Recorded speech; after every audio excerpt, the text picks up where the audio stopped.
قال خط النبي صلى الله عليه وسلم خطا مربعا وخط خطا في الوسط خارجا منه وخط خططا صغارا إلى هذا الذي في الوسط من جانبه الذي في الوسط وقال هذا الإنسان وهذا أجله محيط به وهذا الذي هو خارج عمله وهذه الخطط الصغار الأعراض فإن أخطأه هذا نحسه هذا وإن أخطأه هذا نحسه هذا رواه البخاری۔ حضرت عبداللہ رضی اللہ تعالیٰ عنہ کہتے ہیں کہ نبی کریم صلی اللہ علیہ وسلم نے ایک مربع خط کھینچا۔ جیسے یہ کتاب آپ دیکھیں تو اس حصے میں یہ خط کھینچے ہوئے ہیں۔ مربع خط کا مطلب یہ ہوتا ہے کہ جس کے چاروں زاویے برابر ہوں، مثلا 30 انچ لمبا ہو، 30 انچ چوڑا ہو، اس کے جو آمنے سامنے کے اضلاع ہوتے ہیں برابر ہوں، اس کو مربع کہتے ہیں۔ آپ صلی اللہ علیہ وسلم نے یوں ایک مربع نشان بنایا اور اس کے بیچ میں ایک لکیر کھینچی، اور وہ لکیر ایسی ہے کہ جو اس خط سے باہر جا رہی ہے، یعنی یہ مربع شکل بنائی اور اس کے بیچ میں ایک خط کھینچ کر اس کو باہر نکال دیا۔ پھر یہ جو بیچ والا خط تھا اس کے دائیں بھی بائیں بھی دائیں بھی بائیں بھی آپ صلی اللہ علیہ وسلم نے بہت سے خط کھینچے، تو 3 خط ہو گئے، 3 قسم کے۔ ایک وہ جس نے پوری اس احاطے کو گھیرا ہوا ہے، دوسرا وہ جو اس احاطے سے باہر نکل کے جا رہا ہے، اور تیسرے نمبر کے وہ خطوط تھے، وہ لکیریں تھیں جو آپ صلی اللہ علیہ وسلم نے درمیان میں جو خط کھینچا تھا اس کے دائیں بائیں کافی ساری لکیریں کھینچی۔ حضور اکرم صلی اللہ علیہ وسلم نے سمجھانے کے لیے یہ نقشہ کھینچ کر صحابہ کو بتایا کہ یہ جو مربع خط ہے یہ انسان ہے، انسان کی زندگی ہے، انسان اس سے باہر نہیں جا سکتا۔ یہاں سے اس کی زندگی شروع ہوئی، یہاں پر چل کر اس کی زندگی ختم ہوگی، یہاں اس کی زندگی کا پہلا دن ہے اور یہاں پر اس کی زندگی کا آخری دن ہے۔ فرمایا کہ یہ جو خط ہے جو باہر جا رہا ہے یہ اس کی امیدیں ہیں، میری پراپرٹی ہو جائے، میرا بینک بیلنس بن جائے، میرے پاس بہت زیادہ مال آ جائے، مختلف لوگوں کی مختلف اغراض، مختلف خواہشات ہوتی ہیں۔ فرمایا کہ یہ انسان کی امیدیں ہیں جو انسان لگا کے بیٹھا ہوتا ہے۔ اور فرمایا کہ یہ جو میں نے درمیان میں خطوط کھینچے ہیں دائیں اور بائیں جو جا رہے ہیں، فرمایا کہ یہ انسان کو پیش آنے والے حوادث ہیں، مصیبتیں ہیں، پریشانیاں ہیں، بیماریاں ہیں۔ فرمایا کہ اگر انسان یہاں سے شروع ہوا، ایک بیماری سے بچا آگے دوسری کھڑی ہے، دوسری سے بچا تو آگے تیسری کھڑی ہے، تیسری سے بچا تو آگے کوئی اور پریشانی کھڑی ہے، آگے کوئی مالی تنگی کھڑی ہے، آگے کوئی ایکسیڈنٹ کا سلسلہ کھڑا ہے، کوئی اور مسئلہ۔ انسان کی پوری زندگی ان حوادث زمانہ سے گزرتی ہے۔ فرمایا کہ انسان مر جاتا ہے لیکن اس کی جو امیدیں ہیں وہ اس کی موت سے بھی ماورا ہوتی ہیں، اس سے بھی آگے کی ہوتی ہیں۔ تو علامہ زبیدی رحمہ اللہ نے اس باب کی پہلی حدیث یہ ذکر فرمائی ہے، اس کا عنوان لگایا ہے باب العمل والحرص، کہ امید اور حرص کا باب۔ انسان سوچتا ہے کہ میرے پاس بہت کچھ آ جائے، جیسے کہتے ہیں نا کہ سامان 100 برس کا ہے پل کی خبر نہیں، ہماری حالت وہی ہے۔ اور پھر ایک حدیث میں آیا، امام بخاری رحمہ اللہ نے اس حدیث کو اس میں ذکر فرمایا کہ انسان کی جب عمر 60 سال کو پہنچتی ہے، اور ایک روایت میں ہے کہ جب اس کی عمر بڑھاپے کو پہنچ جاتی ہے تو اس میں 2 چیزوں کی زیادتی ہو جاتی ہے۔ 60 سال کو عمر پہنچی، ہونا تو یہ چاہیے کہ انسان کی امیدیں ٹوٹ جائیں، لیکن اس کا برعکس ہوتا ہے کثرت العمل، امیدوں کی کثرت، طول العمل، امیدوں کا لمبا ہونا، اور دوسری چیز کثرت المال، کہ میرے پاس مال زیادہ آئے. یہ انسان، اور ایک حدیث میں آیا ہے کہ طول العمر، عمر کا لمبے ہونے کی انسان کو حرص بڑھ جاتی ہے جب انسان کی عمر 60 سال کو پہنچتی ہے. حالانکہ ہونا تو یہ چاہیے کہ جب 60 سال عمر ہو گئی، اب آخرت میں کی تیاری میں انسان کو ہمتاً گوش ہونا چاہیے. ایک ایک لمحے کو سوچے میاں بس اب تو فصل پک گئی، اب تو فصل پک گئی. قرآن کی جو آیت ہے قالوا بلا قد جاءنا نذیر، اس نذیر کی تشریح میں مفسرین نے 3 قول ذکر کیے ہیں. قیامت کے دن ان سے سوال ہوگا کیا تمہارے پاس کوئی ڈرانے والا نہیں آیا تھا؟ کہیں گے بلا، کیوں نہیں، ڈرانے والا تو آیا تھا. تو اس نذیر سے مراد، بعض حضرات نے یہ کہا ہے کہ اس سے مراد جو عام انبیاء علیہ السلام ہیں وہ مراد ہیں، داعی اللہ مراد ہیں، جس نے بھی دعوت دی ہے انسان کو وہ مراد ہے. بعض نے کہا کہ نہیں، اس سے مراد انسان کی عمر کا 60 سال کو پہنچ جانا ہے. جب 60 سال کی عمر ہو گئی تو بس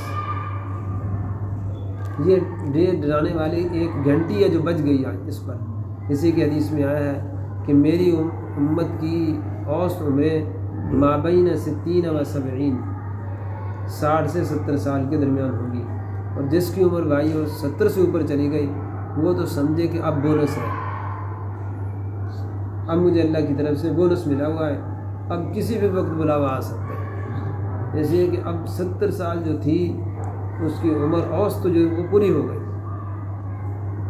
جو اللہ نے اس عمر کے، اس امت کے لیے ایک اندازہ مقرر فرمایا تھا عمروں کا، وہ پورا کر چکا، اب اس کا بونس چل رہا ہے. تو فرمایا کہ 60 سال کا عمر ہونا یہ بھی ایک نذیر ہے. دوسرا نذیر کیا ہے؟ فرمایا کہ انسان کی داڑھی میں سفید بالوں کا آنا. جب سفید بال آ جائیں تو یہ بھی ایک علامت ہے کہ میاں بس اب بڑھاپا آ رہا. اور تیسرا بعض حضرات مفسرین نے یہ لکھا کہ اس نذیر سے مراد گھر میں پوتے یا نواسے کا پیدا ہونا ہے. جس گھر میں پوتے کی ولادت ہو گئی یا نواسی کی ولادت ہو گئی، وہ سمجھ لے کہ اب یہاں کچھ اور نسل آباد ہونے والی ہے، میرا حق اب اس گھر پر ختم ہو چکا. آج نہیں تو کل میں یہاں سے جاؤں گا، اب میری نسلیں یہاں پر آباد ہونے والی ہیں. تو بھائیو، حدیث پاک میں آپ صلی اللہ علیہ وسلم نے مثالیں دے دے کر یہ چیزیں سمجھائی ہے. فرمایا کہ تم، ایک عالم فرماتے تھے کہ انسان کو 3 چیزیں یاد رکھنی چاہیے، 3 چیزیں یاد رکھنی چاہیے. نمبر 1 جس کا حدیث میں بھی ذکر آیا کہ اکثروا ذکر حازم اللذات، لذتوں کو توڑنے والی چیز کا تذکرہ کرو. وہ کیا ہے؟ وہ موت. دوسری چیز مشاہدۃ المحتضرین، محتضر کہتے ہیں جس پر موت کا وقت آ چکا ہو، حالت غرغرہ اس پر طاری ہو چکی ہو. فرمایا کہ اس وقت انسان کو دیکھا کرو انسان کی کیفیت کیا ہوتی ہے، اس لیے کہ اب وہ یہاں سے کوچ کر کے ایک اور عالم کی طرف جا رہا ہے. اور سورہ واقعہ میں اللہ پاک نے اس کا نقشہ کھینچا ہے کہ جب فلولا اذا بلغت الحلقوم، جب روح اس حلقوم کو تک پہنچتی ہے، میں کہ وَنَحْنُ أَقْرَبُ إِلَيْهِ مِنْكُمْ وَلَكِنْ لَا تُبْصِرُونَ، ہم اس انسان کے زیادہ قریب ہوتے ہیں لیکن تم دیکھ نہیں رہے ہوتے. وَالْتَفَّتِ السَّاقُ بِالسَّاقِ إِلَىٰ رَبِّكَ يَوْمَئِذٍ الْمَسَاقُ، جب پنڈلی سے مل گئی، کیونکہ روح کا نکلنا وہ پاؤں کی جانب سے ہوتا ہے، انگوٹھے سے نہیں نکلنا شروع ہوتی ہے. جب پنڈلی سے نکل گئی پھر انسان کہتا ہے إِلَىٰ رَبِّكَ يَوْمَئِذٍ الْمَسَاقُ، بس اب اللہ کی طرف چلنا ہوگا. تو بھائیو، انسان کی یہ زندگی بہت مختصر زندگی ہے. قدردان سمجھدار شخص وہی ہے جو اس زندگی کی قدر پہچانے اور اس کے ایک ایک لمحے کو غنیمت جان کر اللہ کی منشا کے مطابق اس کو گزارے، اس کو صرف کرے۔ اس کا ایک لمحہ بہت قیمتی ہے، اس کا ایک سیکنڈ بہت قیمتی ہے۔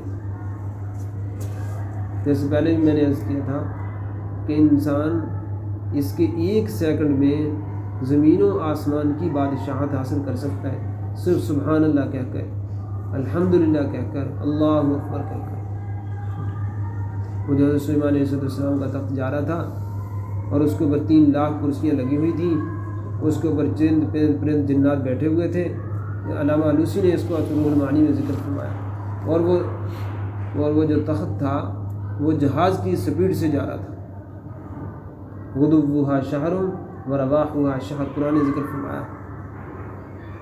800 کلومیٹر 1 گھنٹہ کے حساب سے وہ ہوا ان کو لے کے چلتی تھی۔ تو نیچے ایک کسان نے دیکھا، اس نے کہا سبحان اللہ، اللہ نے یہ آواز حضرت سلیمان علیہ السلام کے کان میں ڈالی۔ انہوں نے تخت نیچے اتارا، پوچھا تم نے کیا کہا؟ اس نے کہا میں نے سبحان اللہ کہا۔ میں تیرا سبحان اللہ کہنا سلیمان کی پوری بادشاہت سے افضل ہے۔ اب بتائیے بھائی، اور یہ حدیث میں آتا ہے فرمایا سبحان اللہ والحمدللہ تملأان المیزان، میزان کو بھر دیتے ہیں۔ ایک حدیث میں آیا التسبیح یملأ ما بین السماء والارض والتکبیر یملأ ما بین السماء والارض، کہ اللہ اکبر کہنا، الحمدللہ کہنا، سبحان اللہ کہنا، یہ زمین و آسمان کے خلا کو اجر سے بھر دے گا۔ اب بتائیے کہ اس زندگی کا ایک لمحہ کتنا قیمتی ہے۔ جب یہ ختم ہوگی زندگی، پھر انسان کو پتہ چلے گا کہ اس دھوکے میں یہ زندگی گزار کے آیا۔ قرآن نے کہا نا قل هل ننبئکم بالاخسرین اعمالا الذین ضل سعیهم فی الحیاۃ الدنیا وهم یحسبون انهم یحسنون صنعا۔ میں میرے محبوب ان سے پوچھو، ان کو بتاؤ، هل ننبئکم بالاخسرین اعمالا، کیا میں تمہیں بتاؤں جو اپنے عمل کے اعتبار سے خسارے میں کون چلے گئے؟ کون خسارے میں گئے؟ آگے اللہ نے نقشہ کھینچا آج مادیت کے پیچھے بھاگنے والے لوگوں کا۔ الذین ضل سعیہم فی الحیات الدنیا، وہ لوگ جن کی صلاحیتیں، جن کی جان، جن کا مال، جن کا وقت دنیا کمانے میں برباد ہو گیا۔ ضل سعیہم فی الحیات الدنیا وہم یحسبون انہم یحسنون صنعا، اور وہ یہ گمان کرتے تھے کہ ہم تو بہت اچھا کام کر رہے ہیں۔ ایک ڈاکٹر مہینے کا 50 لاکھ کما رہا ہے، مہینے کا 60 لاکھ کما رہا ہے، بڑا اچھا کام کر رہا ہے۔ ایک تاجر دن میں لاکھوں کما رہا ہے، بڑا اچھا کام کر رہا ہے، گھر میں بھی عزت ہے، معاشرے میں بھی عزت ہے، بھئی پیسہ آ رہا ہے، پیسہ آ رہا ہے۔ لیکن قرآن کیا کہتا ہے؟ قرآن کہتا ہے عمل کے اعتبار سے خسارے میں چلے گئے۔ حضرت مجدد الفسانی رحمہ اللہ نے اپنے مکتوبات میں جگہ جگہ اس بات پر تنبیہ فرمائی کہ دنیا کے کاموں میں ضرورت سے زیادہ مشغولی اختیار نہ کرو، دنیا کے کاموں میں ضرورت سے زیادہ مشغولی اختیار نہ کرو، اس لیے کہ جتنی مشغولی دنیا میں ہوگی اتنا خسارہ آخرت میں ہوگا۔ یہ بات طے ہے۔ بھلے وہ اول وہلہ میں جنت میں چلا جائے، اول وہلہ میں جو جنت میں چلا گیا، اس کے چلے جانے کے بعد آپ جانتے ہیں کہ فرق مراتب اللہ نے کتنا رکھنا ہے۔ یہ جنتی بیٹھا ہوگا، آسمان کی طرف دیکھے گا، بہترین قسم کی اس کو جنت نظر آئے گی، ٹھنڈی ہوا اس کو آئے گی۔ فرشتوں سے پوچھ کے اس کا کیا عمل تھا؟ فرشتے کہیں گے کہ اس نے تجھ سے دنیا کی زندگی میں ایک مرتبہ سبحان اللہ زیادہ کہا تھا۔ بتائیے بابا، تو جو دنیا کی زندگی میں زیادہ مشغول ہے آج اپنی ضرورت سے زیادہ، اگر ضرورت بھائی 4 گھنٹے کام کرنے سے پوری ہو رہی ہے تو کیا ضرورت ہے 8 گھنٹے کام کرنے کی؟ اگر 8 گھنٹے کام ضرورت پوری ہو رہی ہے 8 گھنٹے کام کرنے سے، تو کیا ضرورت ہے 10 گھنٹے مزید 2 گھنٹے اوور ٹائم لگانے کی؟ تو اس لیے اپنا وقت اس طرح مینیج کرنا، منظم کرنا کہ کچھ وقت دنیا کے لیے ہو، کچھ وقت اپنی آخرت کے لیے ہو، تاکہ آخرت کے خسارے میں بچ جائیں۔ ایک بزرگ کا قصہ لکھا ہے، 60 سال تک وہ ستو کھا کر گزارا کرتے ہیں۔ کسی نے پوچھا آپ روٹی کیوں نہیں کھاتے؟ فرمایا کہ جتنا وقت روٹی کھانے میں صرف ہوتا ہے اور ستو کھانے میں صرف ہوتا ہے، ان دونوں کے میں نے جب اندازہ لگایا تو اس کا مجھے اندازہ ہوا کہ میں ستو کھانے سے جلدی فارغ ہو جاتا ہوں، روٹی کھانے میں مجھے دیر لگتی ہے، اتنی دیر میں اتنے 100 دفعہ اللہ کا ذکر کر لیتا ہوں۔ ایسے ایسے بھائیوں لوگ ملتے ہیں۔ اس لیے حضور صلی اللہ علیہ وسلم نے بار بار تنبیہ فرمائی، آخرت کی تیاری، آخرت کی تیاری، آخرت کی تیاری۔ تو میں آپ کو بتا رہا تھا 3 چیزوں کا انسان کو مشاہدہ کرنا چاہیے۔ نمبر 1 موت کو کثرت سے یاد کرنا، نمبر 2 جن لوگوں پر موت کا عالم طاری ہے ان کا مشاہدہ کرنا، اور نمبر 3 تیسری چیز کہ جب تدفین ہوتی ہے میت کی، لحد کو دیکھو۔ جب لحد بند کی جا رہی ہوتی ہے، قبر وہ ایک ایک اینٹ رکھی جا رہی ہوتی ہے، خصوصاً جب آخری اینٹ، کبھی مشاہدہ کیا کریں، جب آخری اینٹ لگتی ہے پھر سوچا کریں کہ اب کون ہے اس کے پاس۔ تو ان 3 چیزوں کے کرنے سے انسان کو آخرت کی فکر لاحق ہوتی ہے، اپنی حقیقت سمجھ میں آتی ہے، اور انسان دنیا سے بے رغبت ہوتا ہے۔ بس جب یہ احساس پیدا ہو گیا نا دل میں کہ دنیا فانی ہے، یہ یہاں کی خوشیاں بھی فانی، یہاں کی غمیاں بھی فانی، یہاں کی ہر چیز فانی ہے، پھر انسان آخرت کی طرف رغبت کرتا ہے۔ اللہ ہم سب کو توفیق عطا فرمائے۔